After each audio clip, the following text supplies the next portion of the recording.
జయలక్ష్మి వరలక్ష్మి సంగ్రామ వీరలక్ష్మి ప్రియురాలవై హరికి వెరసితివమ్మా.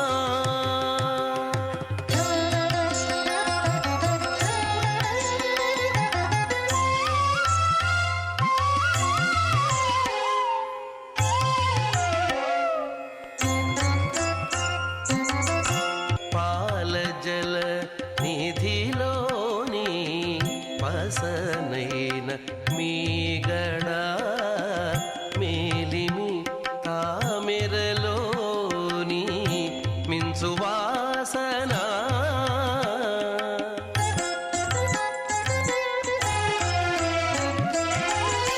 నీలవర్ణునురముపై నిండిన నిధానమవై ఏలేవు లోకములు మౌమేలవౌమా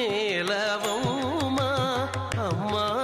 జయలక్ష్మి వరలక్ష్మి సంగ్రామ వీరలక్ష్మి ప్రియురాలవై హరికి బెరసితివమ్మా.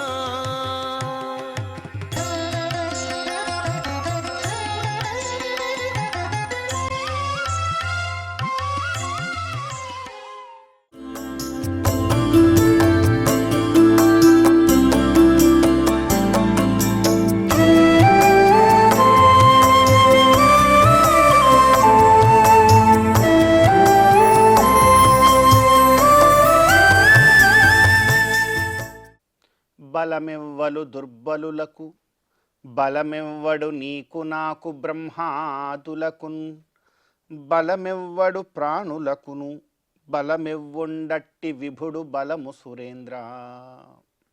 అత్యంత పవిత్రమైనటువంటి ఈ పుష్యమాసంలో శుభోదయ వేళలో దేవదేవుడైనటువంటి శ్రీమన్నారాయణుణ్ణి కలియుగ ప్రత్యక్ష దైవమైనటువంటి శ్రీ వెంకటేశ్వర స్వామి వారిని పరిపరి విధాలుగా శరణాగతి చేస్తూ ఉత్తమమైన ఈ పుష్యమాస శుభోదయ సమయాన్ని మనం చరితార్థం చేసుకుంటూ ఉన్నాం.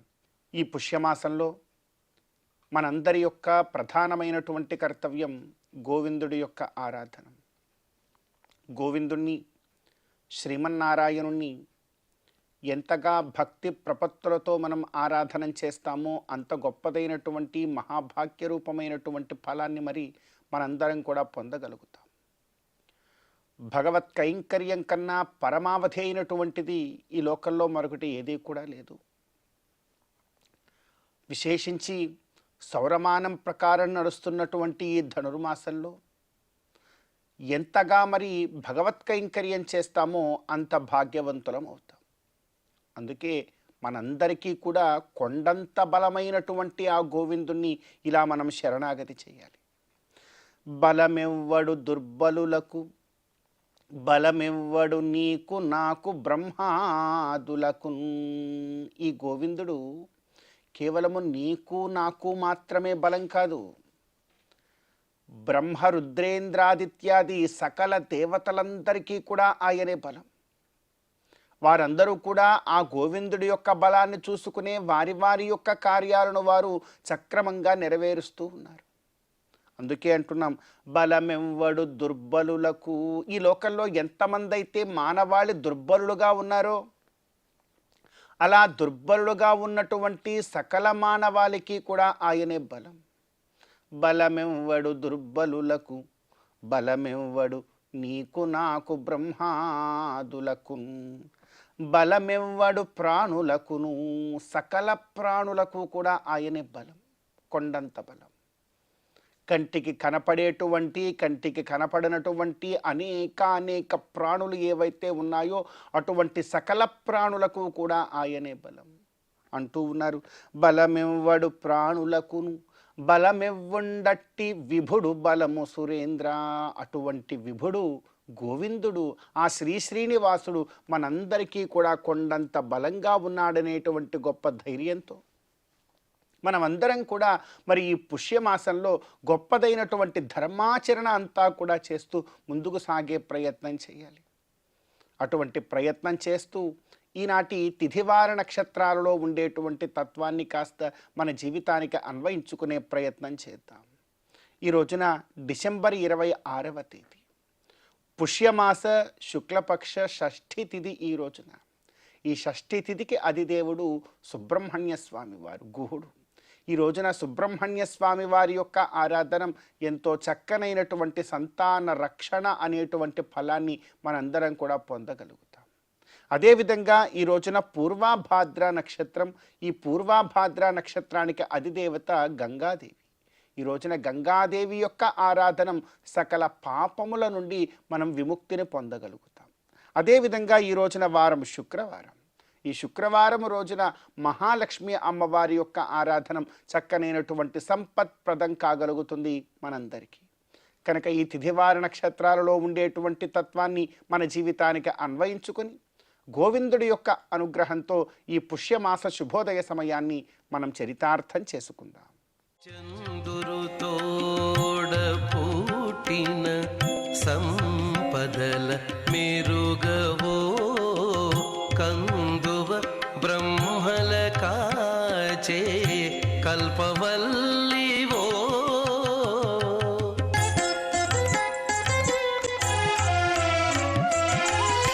అందిన గోవిందునికి అండనే తోడు నీడై ఉందానవు మా ఇంటనే ఉండవమ్మా అమ్మ జయలక్ష్మి వరలక్ష్మి సంగ్రామ వీరలక్ష్మి ప్రియురాలవై హరికి బెరసితివమ్మా.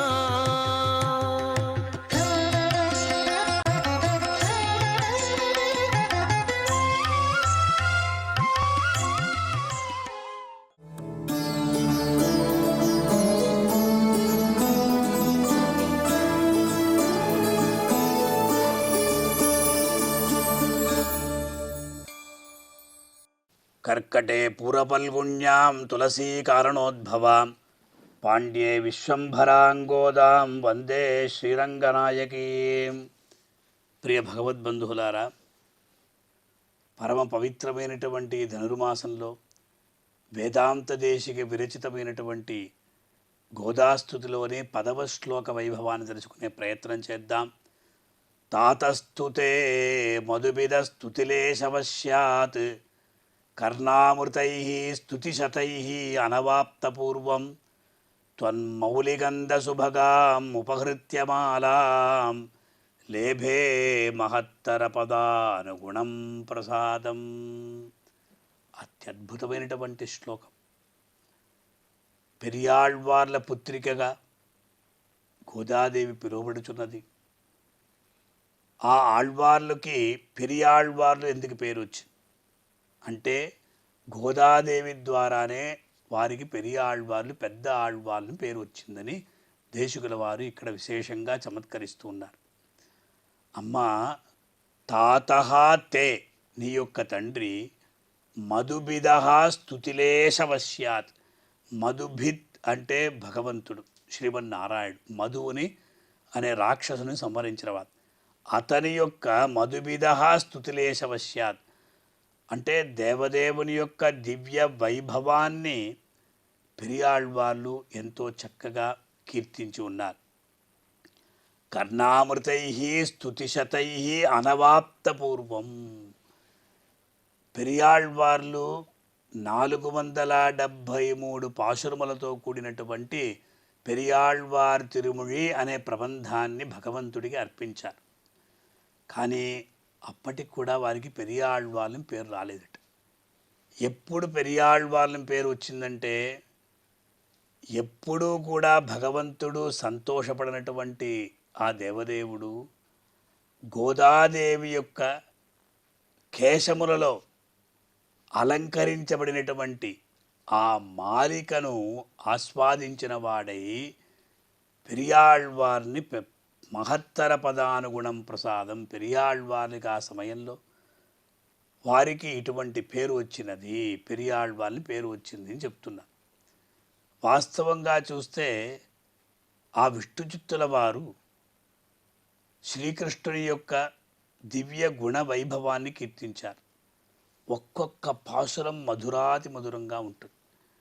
అది మాత్రం కాదు, పరమపదనాథునికి దృష్టి దోషం తగులుతుంది అనే ఉద్దేశ్యంతో అతనికి పల్లాండు పాడినటువంటి మహనీయులు పెరియాళ్వారు, విష్ణుచిత్తుల వారు మనం చెప్పుకోవచ్చు. అందువల్ల ఈనాడు పెరియాళ్వార్లుగా అంటే సంప్రదాయంలో ఒక విషయం ఉందండి. మహదాహ్వయ భట్టనాథ పెరియాళ్వార్లకు పేరు. అందువల్ల ఇక్కడ మహత్తర అనే పదం చేత పెరియాళ్వార్ని ఇక్కడ కీర్తిస్తూ ఉన్నారు. ఇటువంటి ఒక అద్భుతమైనటువంటి పేరు ఎలా వచ్చిందంటే ఆండాళ్ తల్లి ద్వారా వచ్చిందన్న. అది కూడా అవి ఎలా ఉంటుందంటే కందం కమళం కుళలి అన్న రీతిగా ఆ గోదాదేవి యొక్క కురులు గుమగుమ పరిమళించేవట. ఆమె ముడుచుకొని విడిచినటువంటి ఆ పుష్పమాలికను భగవంతుడైనటువంటి రంగనాథుడు ఎంతో ఇష్టంగా స్వీకరించాడు. అది ఎలా చెప్పారంటే విష్ణుచిత్తులతోనే చెప్పేశారు. గోదాదేవి యుక్త వయస్సురాలైన తర్వాత పెరియాళ్వార్ల చేత భగవంతుని కొరకు కట్టబడినటువంటి పుష్పమాలికను తాను ముందు ఆ కంఠం పైన వేసుకొని అద్దం చూసి మురిసిపోయేదట. ఒకానొక సందర్భంలో పెరియాళ్వారు కంటబడింది ఈ దృశ్యం. వెంటనే ఆయన తేరుకొని పెద్ద అపచారం చేశాను నేను అని ఆ రోజు పుష్పమాలికను సమర్పించలేదు భగవంతుడికి. రాత్రి కలలో ఆ రంగమన్నారు కనిపించి, ఏం విష్ణుచిత్త, ఏమి నీవు ఈరోజు పుష్పమాలను సమర్పించలేదంటే, అయ్యో స్వామి నేనేం చెప్పగలను, పెద్ద అపచారం జరిగినది. నీకు సమర్పించవలసినటువంటి ఆ పుష్పమాలికను నా కూతురైనటువంటి గోదా ఆవిడ ధరించేసింది. అందువల్ల ఆ శేషాన్ని నేను నీకు ఇవ్వకూడదు కదా, నీకు అలంకరించకూడదు కదా అన్నారు. అయ్యో పిచ్చివాడా, ఇంతవరకు కూడా ఆ పుష్పమాలికలో ఉన్నటువంటి సౌగంధ్యాన్ని నేను ఎంతో ఆనందంగా అనుభవిస్తూ ఉన్నాను. ఆ రహస్యం నాకు ఈనాడు తెలిసినది. ఆహా, గోదాదేవి కురులలో ధరించినటువంటి ఆ పుష్పమాలిక యందు ఈ సౌగంధ్యం అనేది ఇంకా కూడా వచ్చింది కనుక ఈ ప్రకారంగా ప్రతిరోజు గోదాదేవి ధరించినటువంటి పుష్పమాలికని నాకు సమర్పించాలి, అదే నాకు ఇష్టం అన్నట్టు పెరియాళ్వార్లతో. అందువల్ల ఆవిడ ఆముక్త మాల్యద, అలాగే చూడి కొడుత్త నాచ్యార్ అంటే తాను ధరించి భగవంతుడికి ఇచ్చే. ఈ ప్రకారంగా ఆ ఆళ్వారులను పెరియాళ్వార్లను ఇక్కడ స్తోత్రం చేస్తూ గోదాదేవి యొక్క ఆ దివ్యమైనటువంటి పుష్పమాలిక వైభవమే ఇక్కడ అన్నిటికీ కూడా ప్రధాన కారణం చెప్పారు. తర్వాత ఏమైంది, రంగనాథుడే అల్లుడయ్యాడు. శ్వశురం అమరవంద్యం రంగనాథస్య సాక్షాత్ ద్విజకుల తిలకంతం విష్ణుచిత్తన్నమామి అన్న రీతిగా ఈవిడ యొక్క అంటే జనకస్య కులే జాత దేవమాయేవ నిర్మిత అన్న రీతిగా ఈవిడ కూడా విష్ణుచిత్తుల వారి యొక్క ఆ కులమునకు ఆ వంశానికి గొప్ప వన్నె తెచ్చినది కనుక ఈ గోదాదేవి యొక్క దివ్య ఆ కురుల పరిమళ భరితమైనటువంటి మాలను భగవంతుడు స్వీకరిస్తున్నాడు. ప్రతినిత్యం శ్రీ వెంకటేశ్వర స్వామివారికి రెండు వైపులా రెండు భుజముల యందు రెండు చిలుకలు ధరింపబడుతాయి.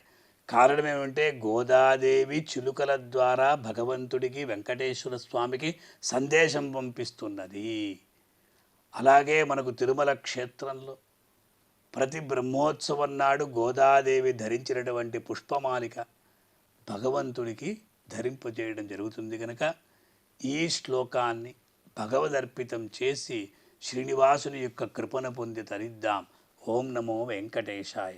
16 పన్నెలతో బంగారు పతిమా చెదరని వేదముల చిగురుబోడి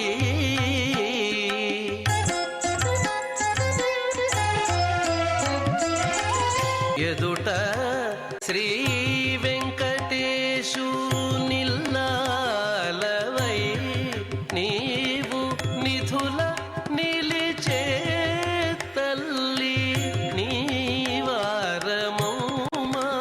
అమ్మా జయలక్ష్మి వరలక్ష్మి సంగ్రామ వీరలక్ష్మి ప్రియురాలవై హరికి వెరసితివౌమా అమ్మా జయలక్ష్మి వరలక్ష్మి సంగ్రామ వీరలక్ష్మి వరలక్ష్మి జయలక్ష్మి.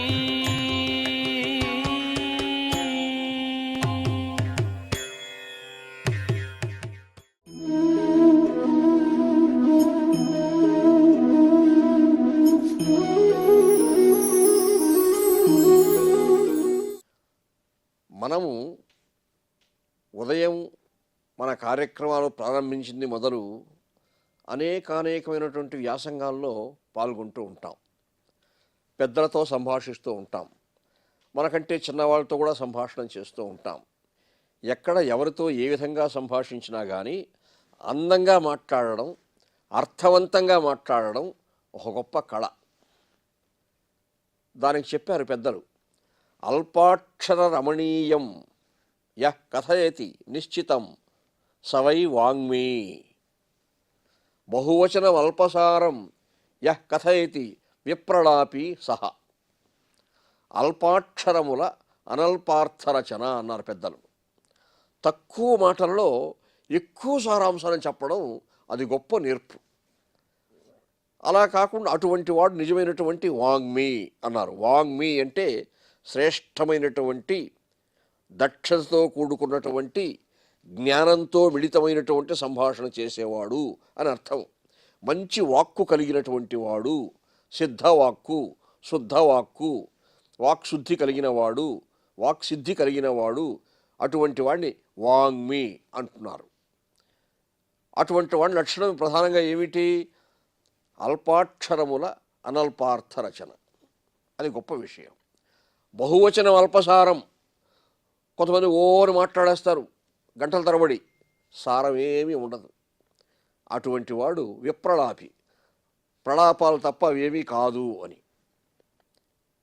శ్రీరామచంద్ర ప్రభువును చూచిన వెంటనే హనుమంతుడు లంక నుండి తిరిగి వచ్చి ఏం చెప్పాడు?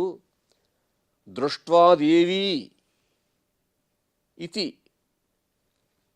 నేను అమ్మవారిని చూశాను స్వామి అన్నాడు. మిగిలిన విషయాలు ఏం చెప్పలేదు ఆయన. నేను సముద్రాన్ని దాటి వెళ్ళాను, లంకిణిని శిక్షించాను, లంక లోపలికి వెళ్ళాను, ఇన్ని ఏం చెప్పలేదు ఆయన.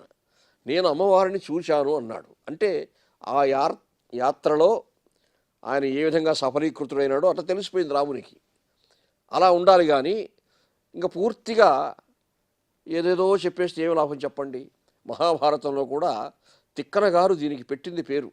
అల్పాక్షరముల అనల్పార్థ రచన అంటే తిక్కన మహాకవి. ఆ మహాకవి పాండవులు అజ్ఞాతవాసం చేశారు కదా, శమీ వృక్షంలో ఉన్న ఆయుధాలు స్వీకరించేటప్పుడు గాంధీవాన్ని తీసుకున్నప్పుడు అర్జునుడు ఉత్తరునికి చెప్తాడు, మా అజ్ఞాతం తీరిపోయిందయ్యా, కంకుడు ధర్మసుతుడు, వలలాంకుడు భీముండు, కవలు హయశిక్షగా గోకింకరులు చెప్పదొడగితి, ఇంకా కొరత వెట్టనేల ఏనర్జునుడన్ చెప్పేశాడు.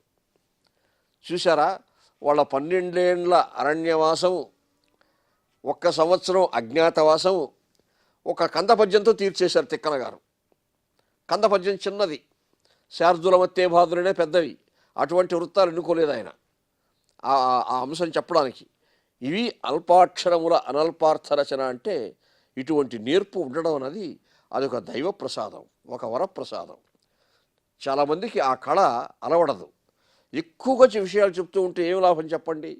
ఏ కార్యార్థం వెళ్ళారో ఆ కార్యార్థం సంబంధించినటువంటి చాలా ముఖ్యమైనటువంటి 1-2 ముక్కలు చెప్తే చాలు విషయం తెలిసిపోతుంది వాళ్ళకి. హనుమంతుడు చెప్పాడు, దృష్ట్వా దేవీతి హనుమత్ వదనాత్ అమృతోపమం. హనుమంతుని యొక్క వదనారవిందం నుంచి నేను అమ్మవారిని చూచినాను అనే పలుకులు విన్న వెంటనే రాముని ఆనందానికి అంతు లేదు.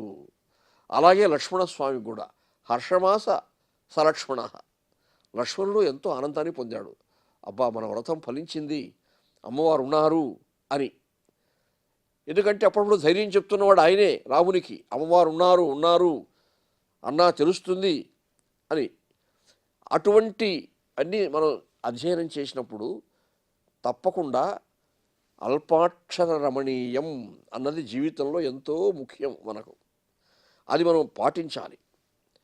మనం ఎన్ని ఇతిహాసాలు చూసినా, పురాణాల్లో చూసినా, అక్కడ మహానుభావులు అని పేరు గడించినటువంటి మహానుభావులంతా, ఆ పాత్రలంతా వాళ్ళంతా కూడా ఇటువంటి లక్షణం ఉన్నవారే. కాబట్టి ఆ అల్పాక్షరములలో అనల్పార్థమైనటువంటి సారాంశాన్ని ఎవరైతే జ్ఞానంతో చెప్పగలుగుతున్నారో అటువంటి జ్ఞాని సర్వశ్రేష్ఠుడి సమాజంలో అనేది మనం గుర్తించాలి, ఆచరించాలి కూడా.